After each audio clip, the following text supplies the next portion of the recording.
Assalamualaikum warahmatullahi wabarakatuh. Perkenalkan, saya Nurrohyuni dengan NPM 2001011082.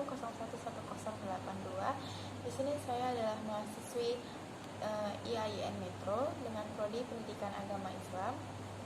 Di sini saya akan membawakan materi dakwah tentang semua sumber kebaikan di dunia dan di akhirat itu adalah rasa takut. Abu Sulaiman Ad-Darini rahimahullah pernah berkata, sumber semua kebaikan di dunia dan di akhirat adalah rasa takut. Saya mengutip dari buku Hilyatul Aulia halaman 259. Mengapa sih semua sumber kebaikan di dunia dan di akhirat itu adalah rasa takut kepada Allah? Iya, karena di antara amalan hati yang mendorong kita untuk melakukan amal solih adalah untuk melakukan amal solih dan yang bisa menumbuhkan rasa cinta kita kepada hari akhir itu dan dapat menjauhkan dari perbuatan buruk dan bisa menimbulkan sikap zuhud kita terhadap dunia serta dapat mengekang hawa nafsu adalah al-khauf atau rasa takut dan ar-raja yaitu berharap kepada Allah Subhanahu wa taala. Mengapa sih demikian? Kenapa kita harus takut mengapa kita harus takut kepada Allah gitu kan? Ya, karena rasa takut kita kepada Allah itu akan membantu hati kita kepada semua kebaikan dan menghalanginya dari segala keburukan. Sedangkan ar-raja atau berharap, sifat kita berharap kepada Allah itu akan mengantarkan kita untuk meraih ridho dan ganjaran dari Allah Subhanahu wa taala dan membangkitkan semangat untuk melakukan amalan-amalan yang besar dan banyak. Rasa takut kepada Allah ini merupakan salah satu cabang tauhid yang harus dan hanya diperuntukkan hanya kepada Allah Subhanahu wa taala. Allah Subhanahu wa taala memerintahkan kita manusia itu untuk hanya takut kepada Allah saja dan melarang untuk takut kepada selain Allah. Sebagaimana Allah berfirman dalam Quran surah Al-Imran ayat 175 yang berbunyi, Innama dzalikumus syaitanu yukhawwifu awliya'ahu fala takhafuhum wa khafuni in kuntum mu'minin. Yang artinya sesungguhnya mereka hanyalah setan yang menakut-nakuti kamu dengan teman-teman setianya, karena itu janganlah kamu takut kepada mereka, tapi takutlah kepadaku jika kamu orang-orang yang beriman. Kemudian Allah juga berfirman dalam Al-Quran surah Al-Ma'idah ayat 44 yang berbunyi, Inna anzalna at-taurata fiha hudaw wa nur yahkumu bihan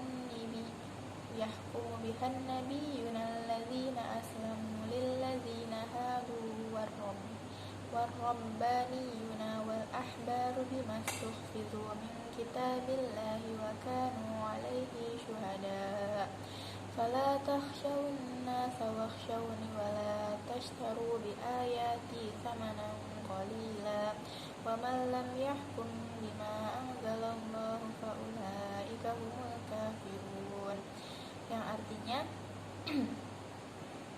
karena itu janganlah kamu takut kepada manusia, tetapi takutlah kepadaku, dan janganlah kamu menukar-nukar ayat-ayatku dengan harga yang sedikit. Yang dimaksud rasa takut di sini itu adalah rasa cemas kita, rasa gundah kita, dan rasa khawatir kita terkena azab dari Allah Subhanahu wa taala akibat melakukan perbuatan haram atau kita meninggalkan kewajiban kita, misalnya sholat, itu juga khawatir jika Allah tidak menerima amalan kita. Dengan rasa takut ini, jiwa kita itu akan terhalau dari hal-hal yang diharamkan dan kita tuh akan bergegas semangat untuk melakukan kebaikan. Orang yang memiliki rasa takut ini dijanjikan oleh Allah ganjaran yang sangat besar. Kemudian Allah juga berfirman dalam Al-Quran surah Ar-Rahman ayat 46-48 yang berbunyi, waliman khafa maqama rabbih jannatan fabi'ayyi ala'i rabbikuma tukadziban zawata afnan. Yang artinya yaitu, dan bagi siapa yang takut akan saat menghadap Tuhannya ada dua surga. Kemudian ayat 47 itu artinya, maka nikmat Tuhanmu manakah yang kamu dustakan? Kemudian kedua surga itu mempunyai aneka pepohonan dan buah-buahan. Rasa takut yang terpuji itu adalah rasa takut yang mendorong kita untuk melakukan amal solih secara berkelanjutan, kemudian menghalangi kita dari perbuatan haram, menghalangi kita dari perbuatan yang tidak baik, dan kita pokoknya kita menjauhi segala bentuk kejahatan. Kemudian rasa takut yang tidak terpuji itu bagaimana jika yang seperti tadi itu yang terpuji? Rasa takut yang tidak terpuji itu adalah jika rasa takut kita itu telah melebihi batasan, maka akan menimbulkan sifat putus asa bagi diri kita, putus asa dari rahmat Allah. Baik, tadi semua sumber kebaikan di dunia dan di akhirat itu adalah rasa takut. Kemudian saya mengambil contoh rasa takut itu yaitu takut dari perbuatan syirik atau menyekutukan Allah dalam hal ibadah. Allah berfirman dalam Quran surah Ibrahim ayat 35 sampai 36 yang artinya, dan ingatlah ketika Ibrahim berkata dalam doanya, wahai Rabbku, jadikanlah negeri ini Mekah, negeri yang aman, dan jauhkanlah aku beserta anak cucuku dari menyembah berhala-berhala. Wahai Rabbku, sesungguhnya berhala-berhala itu telah menyesatkan kebanyakan dari manusia, maka barang siapa yang mengikutiku, maka sesungguhnya orang itu termasuk golonganku, dan barang siapa yang mendurhakai aku, maka sesungguhnya engkau maha pengampun lagi maha penyayang. Faidah dari ayat tersebut adalah, di dalam ayat ini dikisahkan tentang doa Nabi Ibrahim alaihissalam bahwa beliau memohon kepada Allah agar beliau dan anak keturunannya itu dijauhkan dari kesyirikan. Terus hal itu menunjukkan betapa besar rasa takut atau kekhawatiran beliau dan anak cucu beliau dari terjatuh ke dalam kesyirikan. Padahal beliau adalah seorang nabi dan rasul Allah yang tentunya sangat kokoh akidahnya di atas tauhid yang murni, sebagaimana hal ini ditunjukkan pada ayat-ayat yang lainnya di dalam Al-Quran.